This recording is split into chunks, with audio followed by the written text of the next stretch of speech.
Hey Pam, this is Michael Halper. I'm from calling from Sales Scripter. Have I caught you in the middle of anything? Um, yeah, to be honest, yeah. Okay. I Are can you be, free? yeah, no, I understand. I can be really brief, or I could try you back later today. You can be really brief. Yeah, I don't know if it makes sense for me to reach out to you or not, but I came across you on LinkedIn. It looks like you're higher level management over maybe business development or inside sales.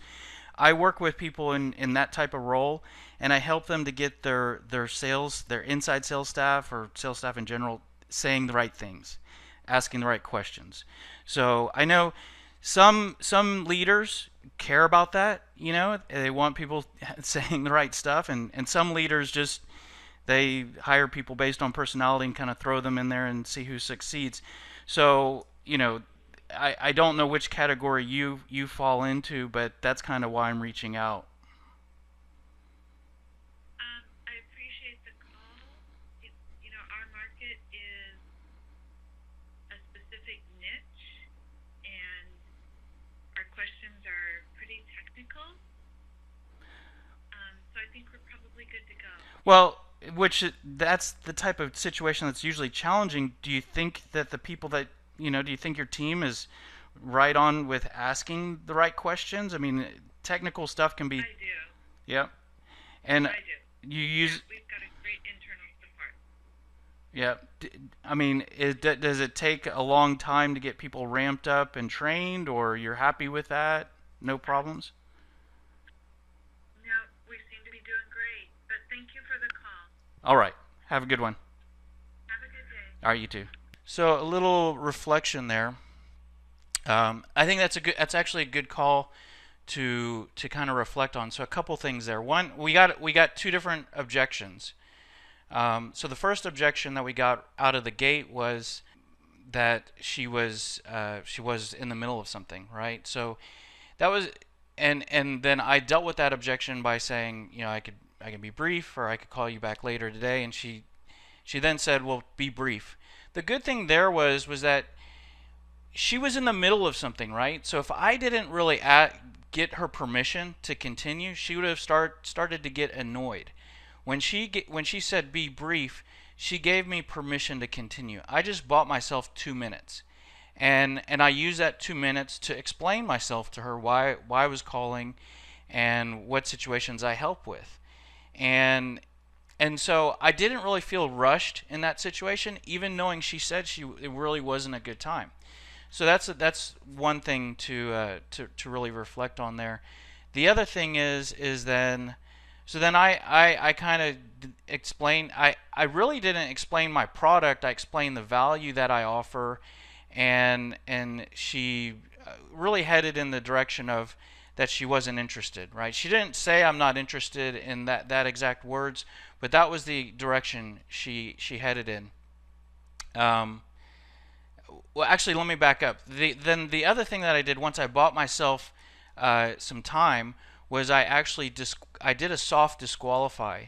So if I go back to my value statement here, I kind of shared how I help, and then I did a soft disqualify. So which was to express, I don't know if I kind of said, there's these two categories of people that I help, and I don't know which category you're in. So instead of pushing on her to say you need what I have, I kind of said, I gave her I expressed the doubt whether or not she's even a fit for what I have. And so there's a lot of logic there, but that's one thing that I did. Whether that helped or hurt, obviously the call didn't end with what we would wanted in terms of a lead or a meeting. But that's something that I did, and it kept the call friendly, and kept her disarmed, is really the logic there. But then it headed in a direction of that she wasn't interested, right? So um, she she said, so basically I help with her getting her people to ask the right questions, and she said that she was good there, that they asked technical questions. And so instead of and I tried to keep the call going. So I don't recall I continued to ask her additional questions. So um, oh, actually, so she said that the questions are technical, and that they're pretty good, that they're very specific and technical. And so then I responded to that with a question of, well, that those are sometimes the difficult questions to get people trained up and asking the right stuff. And then she said, we're good. So I dealt with that kind of head on, and I wasn't going to continue to press, right? I mean, um, in, so then what I did is I continued on to a different question, which was asking about the amount of time that it takes to get her salespeople ramped up in training.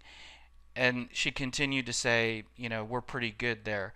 So maybe it is a case where they have a really tight run ship.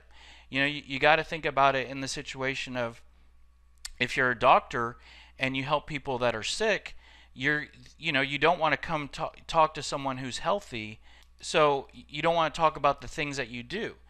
Maybe she's not sick, okay? What you want to do is you want to communicate effectively. You don't want to be a doctor and talk to someone who has something, is sick in certain ways, but you don't really communicate clearly uh, in the areas that you help with. Or maybe they're sick and they don't realize they're sick. They're, something's not healthy in their body and it's causing certain problems, but they don't really know what's going on, or they don't know the problems yet. So you want to communicate effectively. And in a 2 to 5 minute cold call, that's extremely challenging. That's the challenge that actually Sales Scripter that I hope to help with, is that communicating to someone in 2 to 5 minutes, that to match up that you're the person that might be the solution to their problem, or to help them to start to realize that they have a problem, is really challenging in 2 to 5 minutes. Is not to say that you don't want to try that. In this case, maybe she's not sick. Maybe she is sick, she doesn't know it. And maybe I didn't communicate effectively. But all you can do is ask good questions and try to get around objections and keep the call going. And if you do that and you make enough calls, then in theory you're looking for people that are sick. You should end up finding people that are sick after enough attempts, and if you're doing a good job of communicating clearly. In this case, I asked some good questions. I asked questions about asking questions. I asked questions about her people asking questions.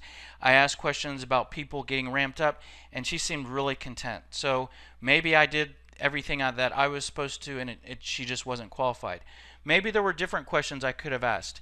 You can see here that maybe I could have asked a question more, not so much around what her people were saying, but more around sales results.